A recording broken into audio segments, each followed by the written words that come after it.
संभल में मिले नए मंदिर की जांच की मांग की गई है। ये इस वक्त की संभल से जुड़ी ताजा खबर है। मंदिर के कार्बन डेटिंग की मांग को लेकर चिट्ठी लिखी गई है। संभल के डीएम ने एएसआई को, आर्कियोलॉजिकल सर्वे ऑफ इंडिया को इसकी चिट्ठी लिखी है। मंदिर के साथ कुएं की भी जांच करने को कहा गया है। आखिर ये मंदिर कितना पुराना है, ये जो कुआं इसके पास से मिला है ये कितना पुराना है, कार्बन डेटिंग से इसका पता लगाया जाए, ये एडमिनिस्ट्रेशन की तरफ से कहा गया है एएसआई को। तो यूपी के संभल में 46 साल के बाद खोले गए मंदिर की कार्बन डेटिंग कराने की मांग अब हो रही है। संभल डीएम ने एएसआई को कार्बन डेटिंग टेस्ट के लिए पत्र भी लिख दिया है।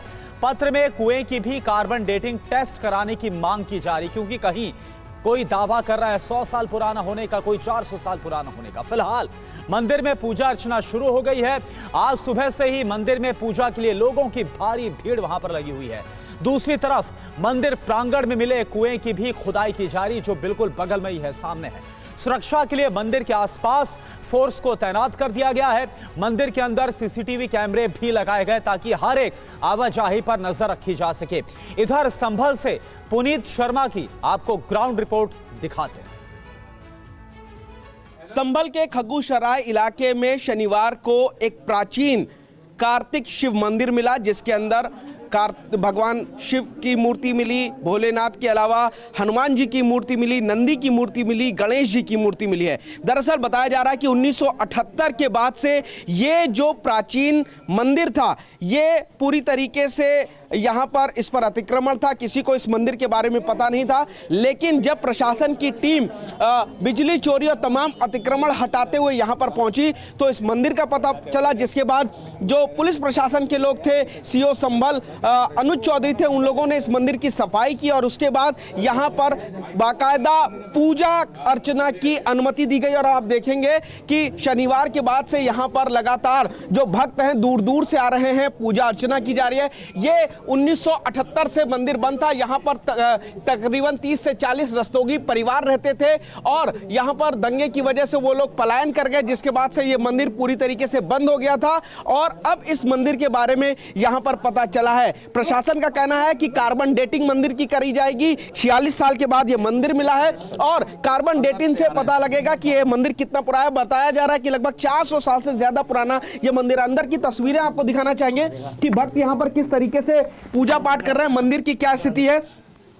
ये प्राचीन भोलेनाथ का शिवलिंग है जो यहाँ पर कई 100 साल पुराना बताया जा रहा है। कार्बन डेटिंग से पता लगेगा कि मंदिर कितना पुराना है। भोलेनाथ के ऊपर पूजा अर्चना की जा रही है। लेकिन इस मंदिर के प्रांगण में ही एक कुआं भी मिला है, जिसका पता चला तो उसके बाद जेसीबी के जरिए कुएं को खोदा गया है। ये जो कुआं है ये पूरी तरीके से बंद कर दिया गया था, ढक दिया गया था कुआं, और अब ये कुएं को यहाँ पर खोदा जा रहा है। आप देख सकते हैं कि काफी ज्यादा गहरा ये कुआं है और लगातार इस कुएं को खोदा जा रहा है।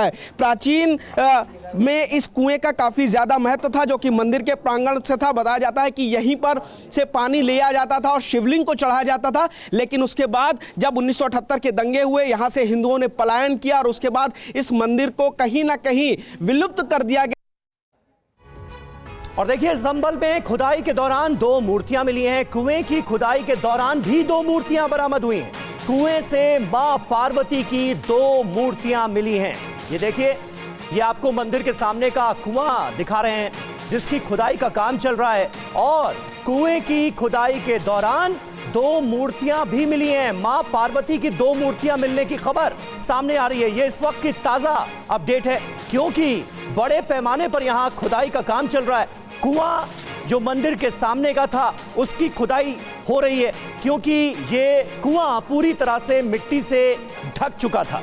लेकिन अब इसकी खुदाई की जा रही है, क्योंकि जो लोग यहां पर रहते थे उन्होंने इस बात की तस्दीक की कि पहले यहां पर कुआं होता था। कुएं की खुदाई शुरू की गई और अब जानकारी ये मिल रही है कि खुदाई के दौरान ही 2 मूर्तियां मां पार्वती की मिली हैं इसी कुएं के अंदर से। तो बस थोड़ी देर में वो तस्वीरें भी हम आपको दिखाएंगे। अपडेट हमारे सहयोगी पुनीत शर्मा, जो कि इस वक्त संभल में ही मौजूद हैं, वो हमें दे रहे हैं कि कुएं की खुदाई के दौरान 2 मूर्तियां भी मिली हैं। तमाम तरह के दावे इस मंदिर को लेकर अब किए जा रहे हैं। 46 साल बाद यह मंदिर खुला है, क्योंकि रस्तोगी परिवार जो यहां रहता था वो ताला बंद करके जा चुका था और यहां से कई लोगों के पलायन की भी खबरें सामने आई थी। 1978 में संभल में जो दंगे हुए थे उसके बाद। पुनीत शर्मा हमारे सहयोगी इस वक्त हमारे साथ मौजूद हैं। पुनीत, अभी अभी ये ताजा खबर आ रही है कि कुएं के अंदर से 2 मूर्तियां भी मिली हैं। मां पार्वती की ये मूर्तियां बताई जा रही हैं। ये मूर्तियां अभी कहां हैं, इसके बारे में क्या अपडेट है? कोई दिक्कत ना। देखिए, कुआं जो कि काफी ज्यादा गहरा है, वो जब खग्गू सराय इलाके में मिला तो उसकी खुदाई शुरू की गई है। तकरीबन 20 से 25 फीट जो कुआं है उसको खोद दिया गया और उसके बाद तकरीबन 25 फीट की गहराई पर 2 मूर्तियां मिली हैं जो मां पार्वती जी की मूर्तियां बताई जा रही हैं। फिलहाल इन मूर्तियों को प्रशासन को सौंप दिया गया है। आज सुबह थोड़ी देर पहले की ये जो इंसिडेंट है उसमें खुदाई लगातार की जा रही थी, तब ये मूर्ति वहां पर मिली है। फिलहाल प्रशासन चूंकि वहां पर लगातार मुस्तैद है, पुलिस कर्मियों को खड़ा किया गया है और जो श्रद्धालु हैं वो लगातार वहां पर आ रहे हैं, तो ऐसे में भीड़ ज्यादा ना बढ़ जाए इस वजह से इस मूर्ति को फिलहाल प्रशासन को सौंप दिया गया है। लेकिन बड़ी बात यह है कि जो कुआं है वो पहले चालू था, वहां से पानी निकालकर ही मंदिर की पूजा की जाती थी। पहले वहां कोई नल नहीं था, कुएं के पानी का इस्तेमाल पूजा अर्चना में किया जाता था और अब उस कुएं से मूर्ति का मिलना भी बड़ी बात है। सबसे बड़ी बात यह है कि हमारे साथ इस वक्त विष्णु शरण जी मौजूद हैं। विष्णु शरण जी वो शख्स हैं जो उस खग्गू सराय में रहते थे और इन्हीं के तकरीबन 40 से 42 परिवार के जो सदस्य थे, परिवार थे, वो उस जगह पर रहते थे और इन्हीं की कुलदेवी का मंदिर भी वो बताया जा रहा है फिलहाल। ठीक है, आप बात कर सकते हैं इनसे और इस कुएं के बारे में भी पूछ सकते हैं और अब कुएं की खुदाई के दौरान ये जो 2 मूर्तियां मिली हैं इसके बारे में भी जानकारी हासिल कर सकते हैं। पुनीत, एक मिनट, विष्णु जी ये बताइए मंदिर का इतिहास क्या है, कहानी क्या है इसकी? वो मंदिर तो हमारे पूर्वजों का है, हमारे पुरखों ने ये बनवाया था, हमारे पिताजी दादाजी। और हम तो अपने बचपन से जन्म से ही इस मंदिर में पूजा अर्चना करते आ रहे थे। बाद में हम लोग वहाँ से चले आए, हम यहाँ का रहने लगे मोहल्ले में। तो हुआ क्या, आखिर मंदिर बंद कैसे हुआ? सन 78 की क्या कहानी है, कब से मंदिर? 78 की कहानी का तो हमें जानकारी। 78 में जो यहाँ दंगा हुआ था। तो ये तस्वीर देखिए पुनीत, हमारे पास वो तस्वीर आ गई है। कुएं की खुदाई के दौरान जो 2 मूर्तियां मिली थीं उनकी तस्वीर TV9 भारतवर्ष पर ये एक्सक्लूसिव तस्वीर हम आपको दिखा रहे हैं। संभल में मंदिर के पास के कुएं से 2 मूर्तियां मिली हैं खुदाई के दौरान। ये उस मूर्ति की तस्वीर हम आपको TV9 भारतवर्ष पर दिखा रहे हैं। कुएं की खुदाई के दौरान मिली ये दोनों मूर्तियां प्रशासन को सौंप दी गई हैं। अब इसकी भी जांच की जाएगी कि ये मूर्तियां जो कि माता पार्वती की नजर आ रही हैं, ये मूर्तियां कुएं के अंदर कैसे आईं। लेकिन साथ ही साथ इस बात की भी जांच की जानी है कि ये कुआं आखिर कितना पुराना है, ये मंदिर आखिर कितना पुराना है, क्योंकि इस मंदिर को लेकर इसे प्राचीन बताते हुए कई तरह के दावे किए गए। लिहाजा जो एडमिनिस्ट्रेशन है, जो संभल के डीएम हैं, उनकी तरफ से आर्कियोलॉजिकल सर्वे ऑफ इंडिया को यह चिट्ठी लिखकर कहा गया है कि कार्बन डेटिंग कराई जानी चाहिए मंदिर की भी और कुएं की भी। लेकिन अब देखिए, इसी कुएं की खुदाई के दौरान मां पार्वती की 2 मूर्तियां भी मिली हैं जो इस वक्त TV9 भारतवर्ष पर आपको हम दिखा रहे हैं। कहा यह जा रहा है कि यह कुआं काफी ज्यादा गहरा है। दरअसल जो पुराने लोग यहाँ पर रहते आए हैं उन्होंने ये तस्दीक की थी कि मंदिर के सामने एक कुआं भी था, अब उसमें काफी ज्यादा मिट्टी आ गई है, वो कुआं पूरी तरह से ढक गया है। इसके बाद प्रशासन ने कुएं की खुदाई शुरू करवाई और अब इसी कुएं से 2 मूर्तियां भी मिली हैं जिन्हें प्रशासन को सौंप दिया गया। 20 फीट कुएं की खुदाई हुई है, उसमें से ये मूर्ति प्राप्त हुई है।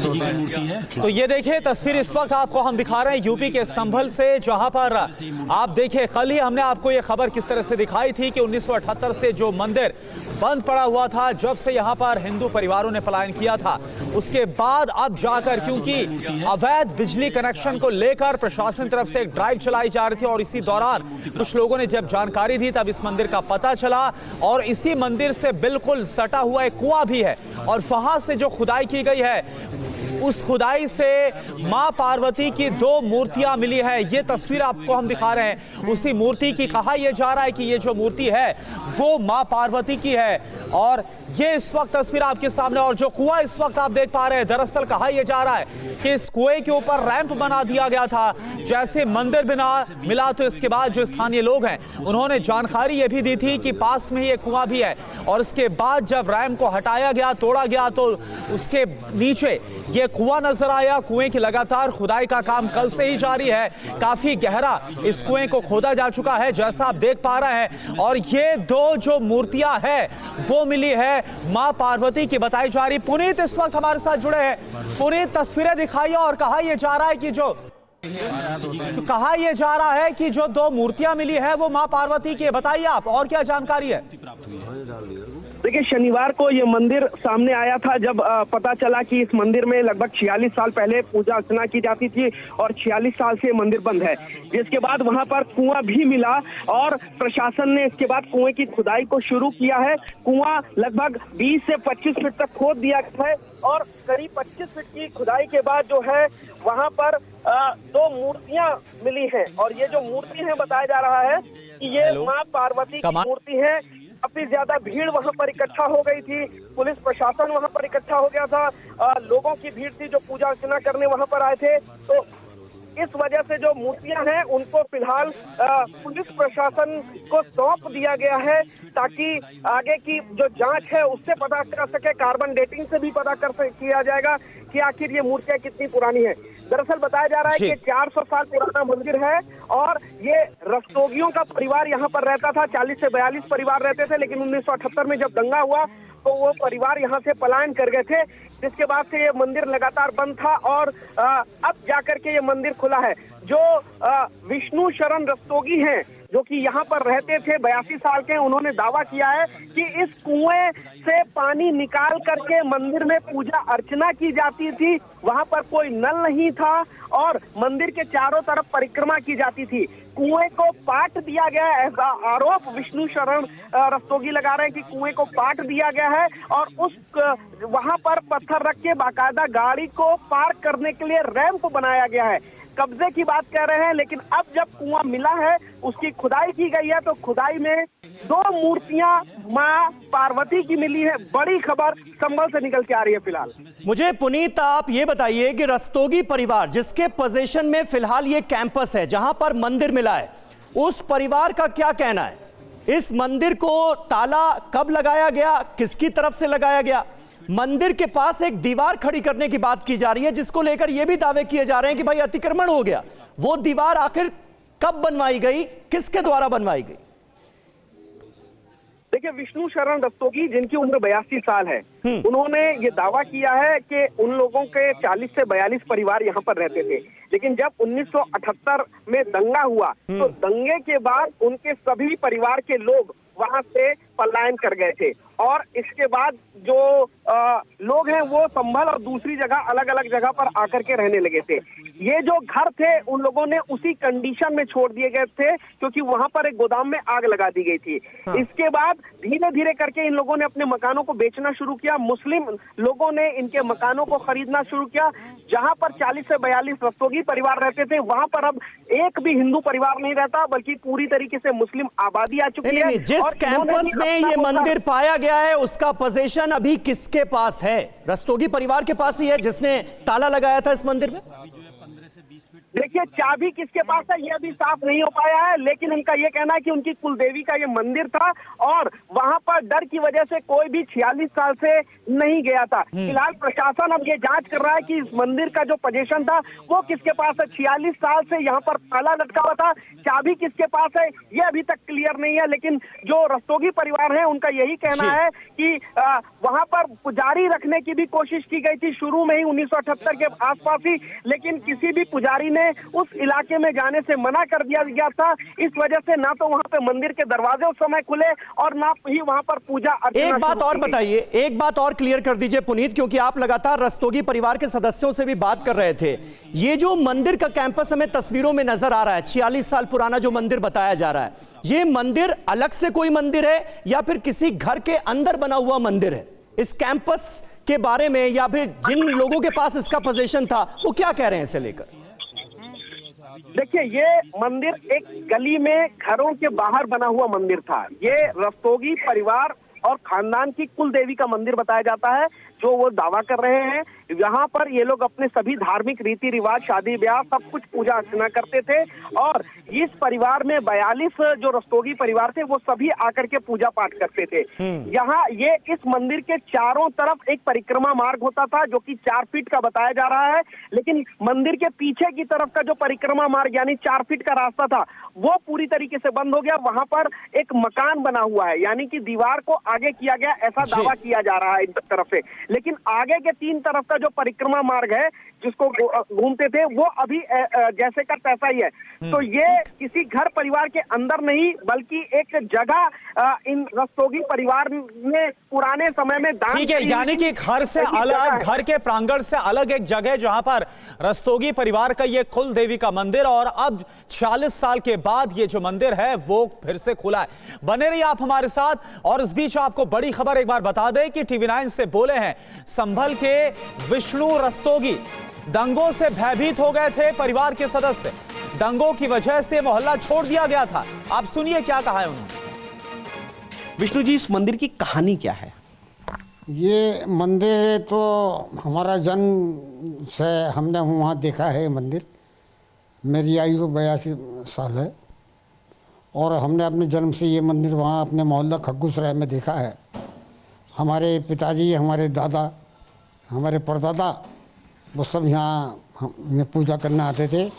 इसी मंदिर के साथ एक कुआं था और पीपल का पेड़ था, तो सुबह शाम इस मंदिर में आरती होती थी। मैं तो अपने बचपन में इस मंदिर में आया हूँ और यहाँ हालांकि मूर्तियाँ छोटी छोटी थी, लेकिन हमारी कुल देवी का मंदिर था तो बड़ी अटूट आस्था थी इस मंदिर से हमारी। ऐसा लगता था पूरे मोहल्ले के प्राणी इस मंदिर में बस गए। सुबह शाम यहाँ लोग दर्शन करने आते थे और शाम को जो मंदिर के सामने कुआं है इस पर बैठ कर भजन कीर्तन भी होते थे।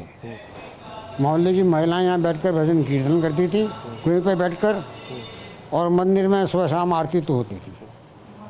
लेकिन वो हम लोग तो पहले चले आए थे, हमने अपना रिहाइश दूसरी जगह कर ली थी।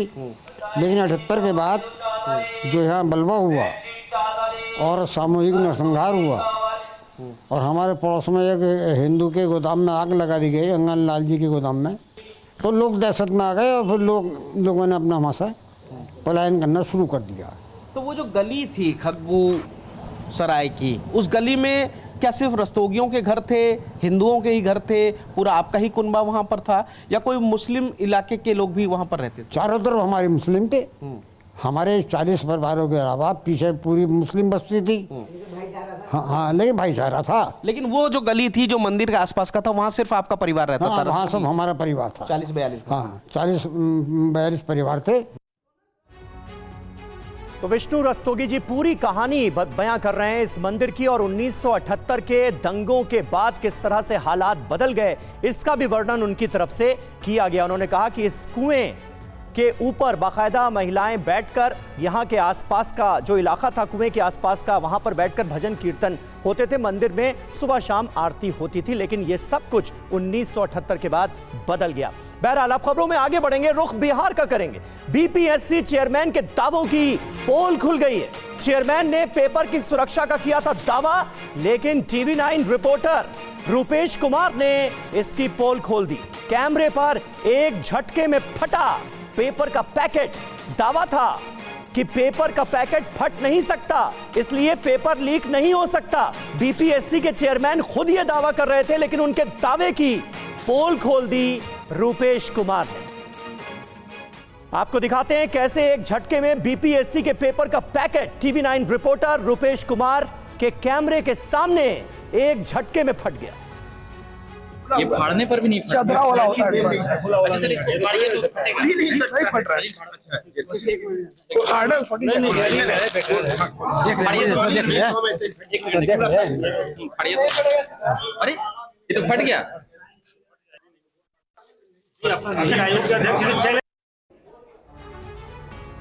और चलिए अब आपको सुनाते हैं 13 तारीख को हुए हंगामे के बाद बीपीएससी चेयरमैन ने क्या दावा किया था, सुनिए आप।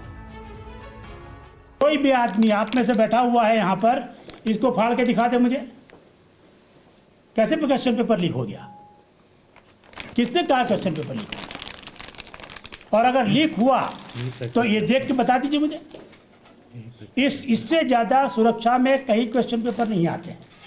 इस बात की अगर किसी ने भ्रांति फैलाई है तो इस पर कार्रवाई होगी। आयोग की परीक्षा को बाधित किया है। हमारे पास सबके सीसीटीवी फुटेज है और प्री डिटरमाइंड वे में जिन्होंने कोशिश की है उसके खिलाफ पुलिस जांच करेगी। तो रवि भाई परमार जो कि बीपीएससी के चेयरमैन हैं, आपने सुना दावा क्या कर रहे थे कि ये पैकेट जो है ये इतना मजबूत है कि कोई इसे फाड़ ही नहीं सकता, लिहाजा पेपर लीक होगा कैसे? ये आप लोग कैसी बातें कर रहे हैं, कैसे सवाल पूछे जा रहे हैं? लेकिन जब यही पैकेट टीवी9 के रिपोर्टर रूपेश कुमार ने अपने हाथ में लिया तो एक झटके में फट गया। 13 दिसंबर को हुए हंगामे के बाद बीपीएससी चेयरमैन ने एक प्रेस कॉन्फ्रेंस की थी और दावा किया था कि प्रश्न पत्र इतने फुल प्रूफ होते हैं कि वो फट ही नहीं सकते, यानी इनका पैकेट जो है वो फट ही नहीं सकता। उन्होंने गलत दावे करने वाले छात्रों पर कार्रवाई की चेतावनी तक दे डाली थी, लेकिन इसके बाद रूपेश कुमार ने उनकी चुनौती को स्वीकार किया और वो प्रश्न पत्र का पैकेट अपने हाथ में लेकर एक झटके में फाड़ दिया। रूपेश कुमार हमारे संवाददाता इस वक्त हमारे साथ मौजूद हैं। रूपेश, ये हो क्या रहा है? बीपीएससी चेयरमैन खुद ये दावा कर रहे हैं कि पैकेट इतना मजबूत कोई हाथ से फाड़ नहीं सकता और आपने एक झटके में 2-3 सेकंड के अंदर इस पैकेट को फाड़ दिया। और कोई बहुत अतिरिक्त प्रयास नहीं करना पड़ा समीर, कोई अतिरिक्त प्रयास, कोई अतिरिक्त बल का प्रयोग नहीं करना पड़ा। एक हल्के झटके के साथ वो पैकेट फट गया। वो पैकेट जिसके उच्च सुरक्षा मानकों की चर्चा ना सिर्फ प्रेस कॉन्फ्रेंस के दौरान कर रहे थे बल्कि उसके पहले भी तैयारियों का जब उन्होंने बखान किया था उस वक्त भी इसे अनब्रेकेबल बताया था। और वो इसलिए क्योंकि पिछली बार जब बीपीएससी की पीटी की परीक्षा हुई तो पेपर लीक हुआ। ना सिर्फ आयोग की बदनामी हुई, बिहार की किरकिरी हुई, बिहार सरकार की बदनामी हुई। लिहाजा इस बार 17वीं बीपीएससी की पीटी की जब परीक्षा की तारीख की घोषणा हुई उसके बाद से आयोग ये दावा करने लगा कि हमने क्या क्या तैयारियां की हैं। एक पाली में प्रश्न पत्र लिए जाएंगे, यानी कि परीक्षा होगी एक पाली में, एक ही दिन सभी जो 4.83 यानी कि 4,83,000 जो छात्र हैं उन सभी की परीक्षा एक दिन एक पाली में कर ली जाएगी। और प्रश्न पत्रों को इतनी सुरक्षा में, उच्च सुरक्षा मानकों वाले पैकेट में रखा गया है जिसे तोड़ना संभव नहीं है। लेकिन जब हंगामा हुआ 13 तारीख को जब परीक्षा थी, सबसे बड़े परीक्षा केंद्र पर जब हंगामा शुरू हुआ उसके बाद से पता चला कि कुछ छात्र पैकेट से प्रश्न पत्र बाहर लेकर के और हाथ में लहरा रहे थे। और यही सवाल जब बीपीएससी के चेयरमैन से किया गया कि कैसे छात्रों को हाथ में पैकेट आ गया और वो पैकेट फाड़कर उन्होंने प्रश्न पत्र बाहर कैसे ले लिया, तब उन्होंने अपने परीक्षा नियंत्रक राजेश कुमार से वो पैकेट मंगवाया और फिर दोबारा मीडिया के कैमरों के सामने ये दावा किया कि इस पैकेट से ज़्यादा सुरक्षा में प्रश्न पत्र कहीं भी नहीं आते हैं, ये अनब्रेकेबल है। और ये चुनौती दी कि आप में से कोई भी व्यक्ति जो इस हॉल में बैठा हुआ है जरा इस पैकेट को, ये उच्च सुरक्षा मानकों वाले इस पैकेट को जरा फाड़ कर दिखाए। जब मेरे हाथ में वो पैकेट आया तो हल्के झटका से, हल्का बल प्रयोग करते ही वो फट गया। आनन फानन में जो परीक्षा नियंत्रक थे वो अवाक रह गए, सारे प्रश्न पत्र नीचे गिर गए और जल्दी जल्दी में परीक्षा नियंत्रक राजेश कुमार प्रश्न पत्र और फटा हुआ पैकेट लेकर के और अपने कमरे में चले गए। लेकिन सिर्फ पैकेट ही नहीं फटा बल्कि दावों का जो ढोल पीटा गया था वो ढोल ही फट गया और जो प्रश्न पत्र बिखरे वो तो एक तरह से आप समझिए कि जो चुनौती दे रहे थे चेयरमैन वो चुनौती ही बिखर गया है। और इस तरीके से एक पोल खुलना कहेंगे इसको कि बीपीएससी की पोल खुल गई है। ये गनीमत रही कि प्रश्न पत्र लीक नहीं हुआ। मैं बार बार उसी दिन से कह रहा हूं कि पेपर लीक नहीं हुआ था, ना तो समय से पहले पेपर वायरल हुआ था। ये गनीमत रही, वरना आयोग की तैयारियां तो ऐसी थी कि जिस पैकेट के उच्च सुरक्षा मानकों का दावा किया जा रहा था वो पैकेट कभी भी फट सकता था। अगर समय से पहले बड़े ताज्जुब की बात है कि बीपीएससी चेयरमैन तो चेयरमैन, बीपीएससी के किसी भी स्टाफ, किसी भी कर्मचारी ने आजमा कर देखा ही नहीं और इतने बड़े दावे कर दिए गए। करुणा, वाकई ये तस्वीरें हैरान करती हैं और रुपेश कुमार ने पोल खोल कर रख दी है बीपीएससी के सारे दावों की। बिल्कुल, और उसके बाद वहां पर मौजूद जो खुद अधिकारी हैं वो भी हैरान रहेगा। और आप देखिए, पटना में बीपीएससी परीक्षा का जिला प्रशासन की तरफ से सीसीटीवी फुटेज जारी किया गया है।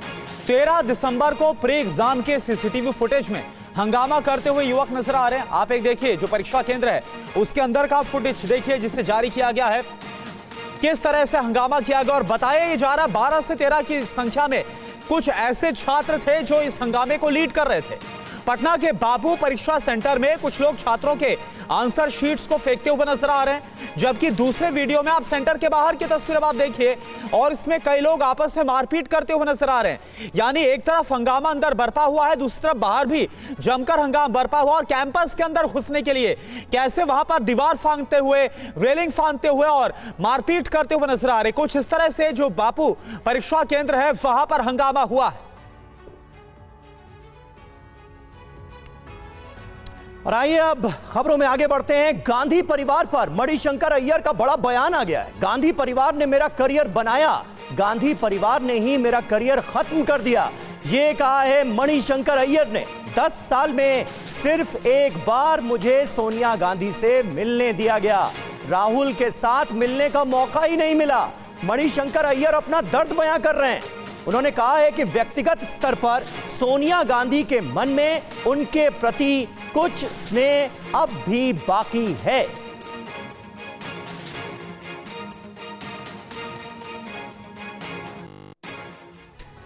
तो एक बड़ा बयान दिया गया गांधी परिवार को लेकर। गांधी परिवार पर मणिशंकर अय्यर ने क्या कहा यह आप जरा जानिए, पूरी आपको जानकारी देते हैं। गांधी परिवार ने मेरा पॉलिटिकल करियर बनाया, यह मणिशंकर अय्यर की तरफ से कहा गया। और साथ ही यह भी कहा उन्होंने कि बर्बाद भी किया है। निलंबन पर राहुल को लिखी चिट्ठी उन्होंने ये बात बताई और कोई जवाब इस पर नहीं मिला। इसके अलावा और क्या कहा गया? राहुल गांधी ने सीधे बात करने या फिर मुलाकात करने से ही इनकार कर दिया। राहुल गांधी को जन्मदिन की शुभकामनाओं के लिए प्रियंका गांधी को फोन करना पड़ा। कुछ इस तरह से अपना दर्द, अपनी पीड़ा बयां करते हुए नजर आ रहे हैं मणिशंकर अय्यर। 10 साल में सिर्फ एक बार सोनिया गांधी से मिलने का मौका मिला है। प्रियंका गांधी से इसके अलावा 2 बार मिलने दिया गया। प्रियंका से फोन पर बात होती है, ये बात भी जाहिर कर रहे हैं। 2024 लोकसभा चुनाव में राहुल गांधी ने टिकट नहीं दिया, इसका दर्द भी छलका है। मुझे अलग थलग करके मेरा करियर खत्म कर दिया गया। मणिशंकर अय्यर की तरफ से यह पूरा बयान दिया गया। तो एक तरफ मणिशंकर अय्यर ने गांधी परिवार पर आरोप लगाए हैं, तो वहीं प्रधानमंत्री नरेंद्र मोदी पर सफाई भी दी है। यह भी अपने आप में महत्वपूर्ण है। इसे लेकर मणिशंकर अय्यर क्या कह रहे हैं ये देखिए। नरेंद्र मोदी को कभी मैंने चाय वाला नहीं कहा। उनका यह बयान किस कदर सुर्खियों में रहा था ये आप सब जानते होंगे। वो कह रहे हैं मैंने ये नहीं कहा कि चाय वाला पीएम नहीं बन सकता। मोदी खुद अपने आप को चाय वाला कहते थे। चाय वाली बात मैंने तो मजाक में कही थी, मेरे बयानों को तोड़ मरोड़ कर पेश किया गया। यानी कहीं ना कहीं मणिशंकर अय्यर प्रधानमंत्री नरेंद्र मोदी को लेकर जो उनके बयानात थे उस पर सफाई देते हुए भी नजर आ रहे हैं। तो इस पूरे बयान के 2 पहलू आपको दिखेंगे। पहला ये जिसमें वो गांधी परिवार का जिक्र कर रहे हैं और कह रहे हैं कि मेरा करियर बनाया और बिगाड़ा तो गांधी परिवार ने। दूसरी तरफ प्रधानमंत्री नरेंद्र मोदी के चाय वाला वाले बयान पर उन्होंने सफाई दी है और कहा है कि उनका कहने का यह मतलब नहीं था। पीएम मोदी तो खुद ही अपने आप को चाय वाला कहते हैं और चाय वाली बात जो है वो मैंने मजाक में कह दी थी, लेकिन मेरे बयानों को तोड़ मरोड़ कर पेश किया गया।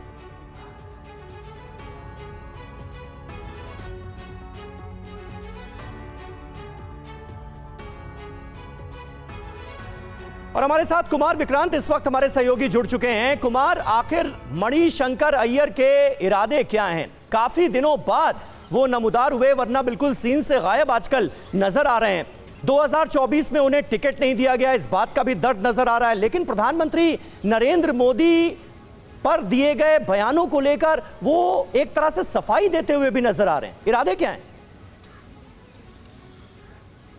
देखिए, मणिशंकर अय्यर कांग्रेस में अलग थलग हो चुके हैं और लेकिन वो बार बार कहते आए हैं कि विचारधारा उनकी आरएसएस और बीजेपी की विरोधी है, वो कांग्रेसी विचारधारा के हैं। और उन पर जो तोहमतें लगी, राहुल गांधी परिवार तक की बातें गई कि उनके बयानों की वजह से कांग्रेस को काफ़ी नुकसान हुआ, इसी के चलते वो अपनी सफाई दे रहे हैं। और सबसे बड़ी अहम बात यह है कि मणिशंकर अय्यर एक किताब लिख रहे हैं, किताब लिखी है उन्होंने, वो किताब जल्दी रिलीज़ होने वाली है। उसी किताब के प्रचार प्रसार के लिए मणिशंकर अय्यर ये बातें कर रहे हैं और उनके दिल में जो दर्द है वो सामने आ रहा है कि आखिर उन्होंने जो बयान दिए उसको भले ही ये कहा जाए कि उनकी वजह से कांग्रेस पार्टी को नुकसान हुआ, लेकिन वो सफाई देना चाह रहे हैं कि उन्होंने ऐसा नहीं कहा जैसा कि पेश किया गया। ये गांधी परिवार के सामने वो एक बार अपनी छवि पेश करना चाह रहे हैं कि शायद उम्र के इस पड़ाव में उनको राजनीति की मुख्य धारा में एक बार फिर जगह मिल पाए, इसीलिए वो इस तरह की बयानबाजी कर रहे हैं। लेकिन आप देख सकते हैं पिछले काफ़ी दिनों से मणिशंकर अय्यर कांग्रेस की सियासत से दूर है, किसी पद पर नहीं है। हाँ, उनको बीच में सस्पेंड कर दिया गया था, हालांकि दोबारा से उनका सस्पेंशन वापस ले लिया गया। तो एक कांग्रेस के कार्यकर्ता के तौर पर आप मणिशंकर अय्यर को इस वक्त देख सकते हैं। ठीक है, किताब आने वाली है, ये महत्वपूर्ण बात आपने बताई, और उससे पहले ये बयान जो है वो सामने आए मणिशंकर अय्यर के।